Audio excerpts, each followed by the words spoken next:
filling them with vanilla seeds. The vegetables come with a real luxury touch, black truffles to grate over them at the table, and a cheeky reminder not to be greedy. Use me, please don't abuse me. Was that for proof?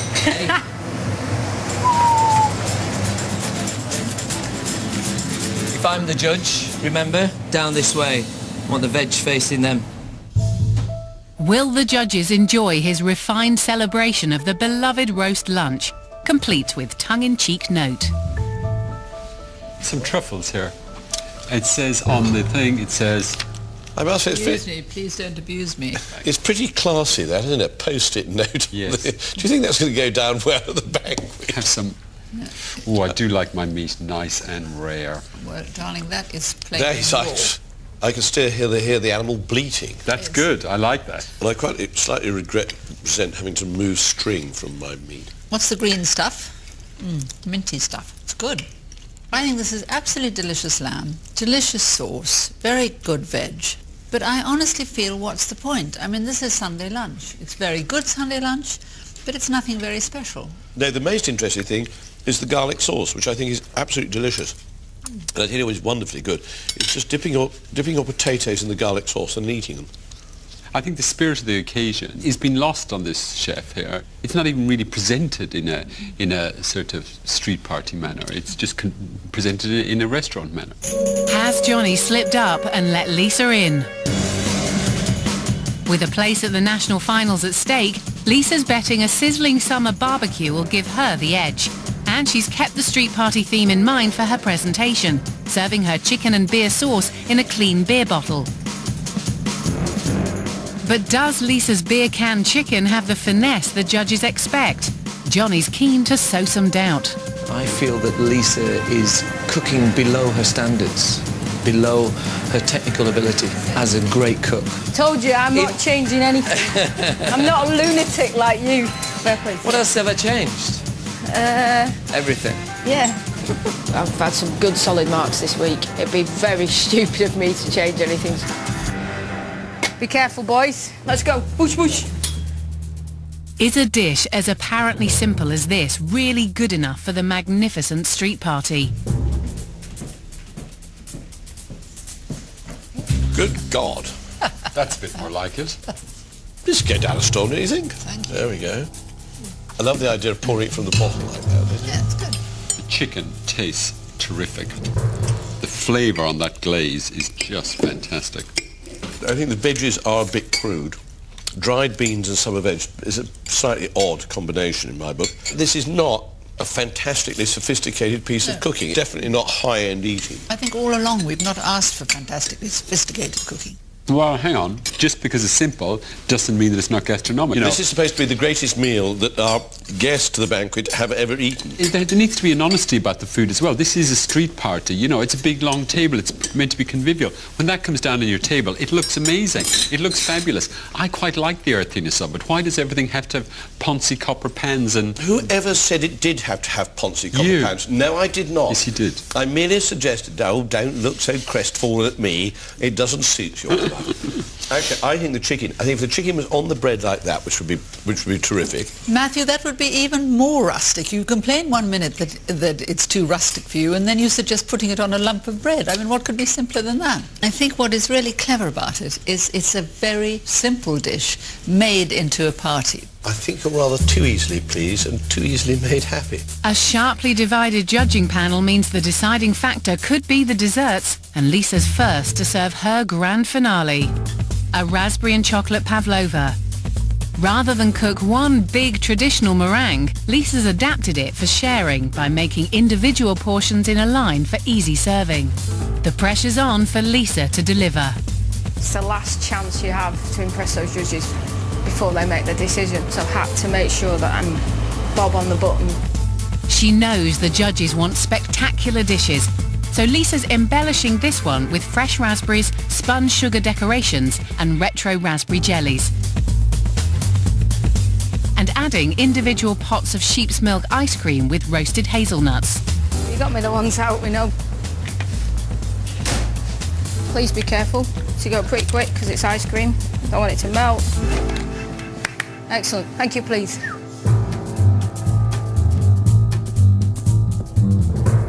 Yeah, Johnny, my last course is gone now. Let's see if they like it. As good as you wanted? Yeah, without doubt. They've got the jelly, they've got pavlova, and they've got ice cream. How much do you want? Well, I'm hoping for something really spectacular now. It's coming. Meringue, jelly, raspberries. It's a kiddies' party. And that's a proper squashy meringue. I like that. a squashy meringue, but also it's a bit of squashy spun sugar, actually. I mean, I think it's a fun pudding, this. Very good, that. This is delicious. I mean, my heart always sinks when it says sheep's milk, because you think it's not going to be creamy enough and it's going to be rather sort of empty. But it's delicious. I love the idea of the spoons. This in itself says a day out to me. This says fun. It's not very original. No, true. It's a comfort pudding. You can't really fault much of the cooking here in terms of, you know, it's soft meringue, it's high quality. I think it's lacking a bit of a wow factor. Do you know what would actually transform it into something much greater? More of it. Scale. Yeah, absolutely right. I mean, if you can imagine something, you know, 5 times that size. Yeah. Yeah, it would be it would be a sort of invitation to pudding mayhem, wouldn't it? Yeah. Everybody would want to get their bit in there. And it would look fantastic mess, but people would go on having a little bit more and a little bit more, because you can't resist it. We've had some good puddings, though, don't forget. I mean, the competition, the pudding line this year is actually tougher than it's ever been, I would say. I used to think chefs couldn't make pudding, but I'm changing my mind. This could be bad news for Johnny, but he made a last-minute comeback yesterday by whipping up a show-stopping Vienna Massou. He struggled to get his dish to the finish line previously, seriously burning his fingers. Ouch! And it's happening again today. Sounds like you're getting your back waxed, Johnny. He needs to mould 3 coloured molten sugars into decorative ribbons. Ouch! And Johnny insists on pulling his sugar without protective gloves. Sets so quickly, doesn't it? Sugar pulling staying the same, injuries or not. Johnny's sugar pulling heroics proved enough of a wow factor yesterday to tip the scales in his favour, and Lisa's worried about a repeat performance. To be honest, I'm nervous because you just served up 4 courses, not got a clue what they think about them. Now you just got to wait.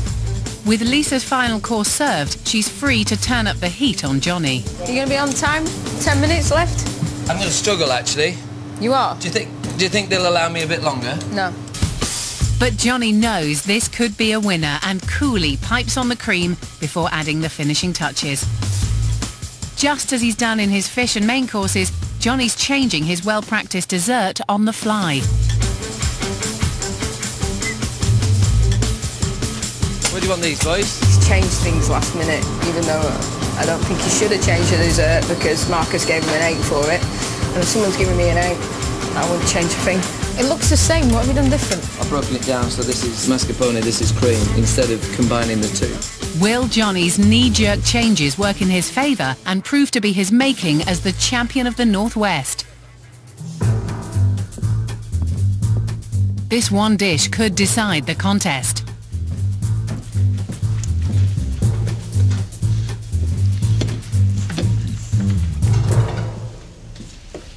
That's an incredibly good bit of sugar pulling, isn't it? It's Very good. Beautiful. You need to be a confectioner to do that. It seems almost a pity to actually have to destroy that in order to eat it. I think that's definitely one of the most beautiful puddings we've ever had. So what do we think this actually is? Is it a cake? It's got cherries in it or something. Is it sort of... It's coffee syrup. And there are nice bits, I like the bits of cherry that are in there. I mean, it's a sort of cross between a Black Forest Gatto and a tiramisu, isn't it? I think this could be probably one of the best puddings we've ever had, but the sauce helps, but the problem is the sponge, I think. Do you know, if this was all the way down a table in one long one with lots of ribbons all the way down, I think it would have a wonderful effect on the mood of the company because they all look like presents. You know, you feel that inside there's going to be something really wonderful. We just have to make sure that something wonderful is inside there. I think actually this is not irredeemable, this pudding. It just needs help. Having cooked their hearts out, the fierce rivals must now wait to find out who has made it through to the finals. I love it so much to be up there flying that flag for the Northwest again, and hopefully I've done enough. With the amount of changes that I made, You'd have to be suicidal to do something like that, really. And I did it to get through. I did it to win.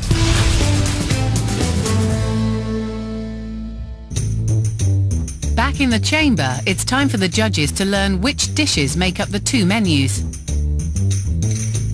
Well, I am actually a bit surprised, because the Indian feast and the fish soup together, to me, seems like a very strange journey. I mean, one menu is much easier to eat in the sense that it's lighter. I think the other one is more delicious. Well, I think we have to bear in mind what the occasion is and the people who are going to be coming to this banquet. The two chefs set about the brief in different ways. Johnny's conjured up a high-risk, high-drama menu, taking his guests on a tour of classic dishes from around the world, while Lisa's approach has been to reimagine time-honoured party favourites, making it fun to share food. Well, Prue, have you made up your mind which menu you prefer? Absolutely, I have. Oliver, have you? I have. Well, I have too, so I think we'd better get the chefs in and put them out of their misery. The moment of truth. Will Lisa Allen retain her crown, or will Johnny Mountain turn the tables? Lisa, welcome back to the judges' chamber, and Johnny, welcome for the first time. This is a competition, and only one of you can go through to the final of the Great British Menu.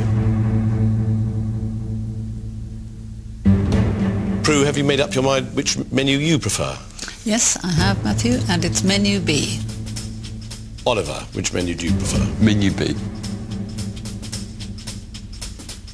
Well, it's menu B for me as well, so it's a clean sweep for menu B, but you don't know who cooked menu B, and neither do we. So, Prue, if you pass me the envelope.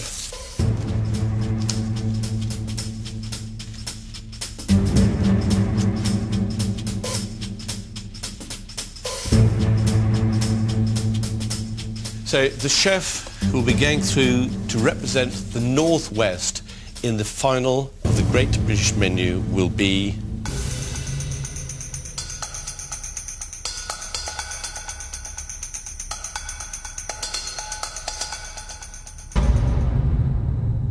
Lisa Allen. Well done, Lisa. Congratulations. Oh, well done, Lisa. I gather you overcame not simply some very fine cooking by Johnny. That was a tough competition. But we come to judgment on the basis of the menu. And it seemed to me that in your menu, there were no weak dishes, a couple of really outstanding ones. Lisa, it was a great menu. The flavour of everything. That sucking pig starter was... we couldn't stop eating it. Part of my, my lingering pain this afternoon is from that pavlova, it was great. I would look at the trout, though. I love the idea of salt crust fish. I don't think it's dramatic enough. Okay. But Johnny, I think, your menu all tasted great, but I thought it was just restaurant dishes rather than occasion dishes. I mean, thank you both very, very much indeed. I think there's a well-deserved glass of champagne waiting for you outside. Thank you very much. Thank you. Nice to see you. Thank you.